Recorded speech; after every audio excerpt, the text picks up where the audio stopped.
Dr. Alka, fellow panelists, and all my friends sitting in front of me. Look at my hair. It's white.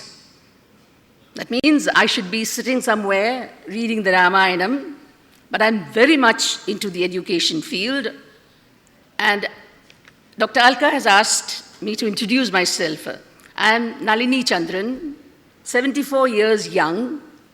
I was planning to retire 10 years back, and then suddenly, out of the blue, the chairman of the Shobha group of builders, he came to me and said, Nalini Chechi, why don't you run a school for me?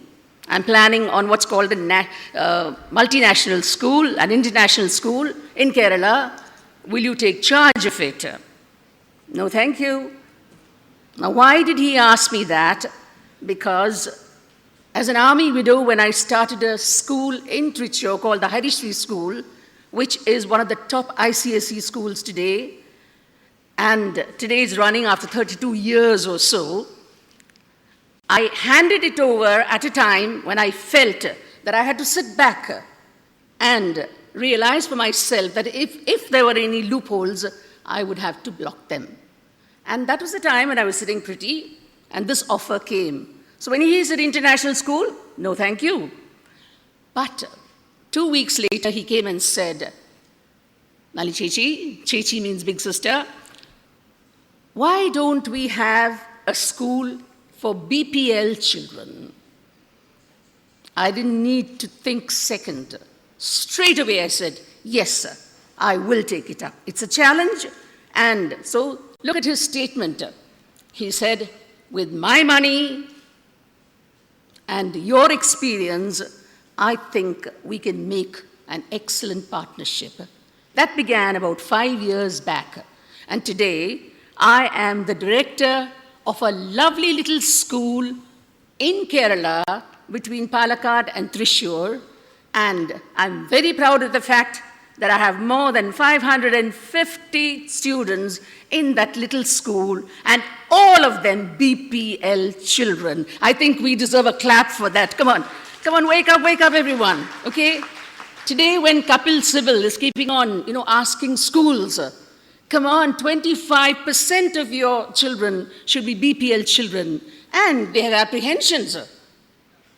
I can say, I challenge any one of you, you send me 25% of normal children. Now, when I say normal, I don't mean it in any demeaning manner. Send me children, 25% from elite schools, and I can tell you, my children, the BPL children, will definitely give them a run for their money. Now, how did this happen? Now, we have every year. The first year, of course, we just ran through and we've got 2 sections of 30-30. Second standard again, we have 2 sections of 30-30. By the time we reached the 3rd year, we had more than 800 applicants every year. 800. And we found it very difficult to take in children. Now, the other day we were talking about dropouts.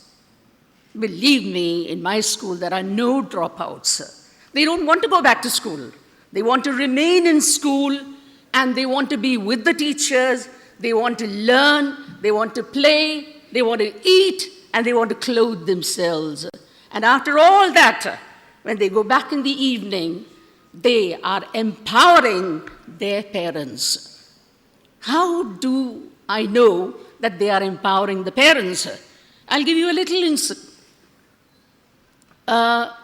A little child of the 3rd standard, he came to me one day and said, Nalini Velliyamma, big mother that is, Nalini Velliyamma, you have taught us to use good language. In these villages, they have this habit of using foul language. Even when they speak to the elders or whatever it is, there is an element of foul language. So one of the first steps that we had to cover was foul language.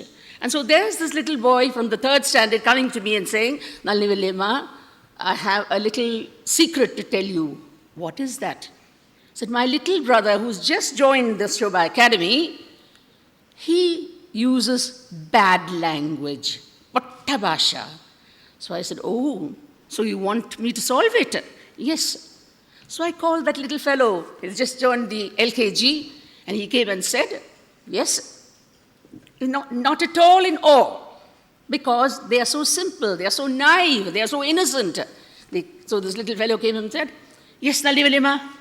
So I said, Mohan, I believe you use bad language. No, Nalli Vallima. Of course you use something. What was the word that you used to so-and-so friend? So he said, ചെറിയൊരു വാക്ക് ഉപയോഗിച്ചു. ചെറിയൊരു വാക്ക്. What is that walk? Nainde mone. Nainde mone in English means son of a bitch. That was the answer from that little fellow. So I said, my God, a nice little boy, and you're using this? Now, how did you learn this? So with very bright eyes, he said, my grandmother uses it. So look at that. My grandmother uses it. So then, to cut a long story short, there it was.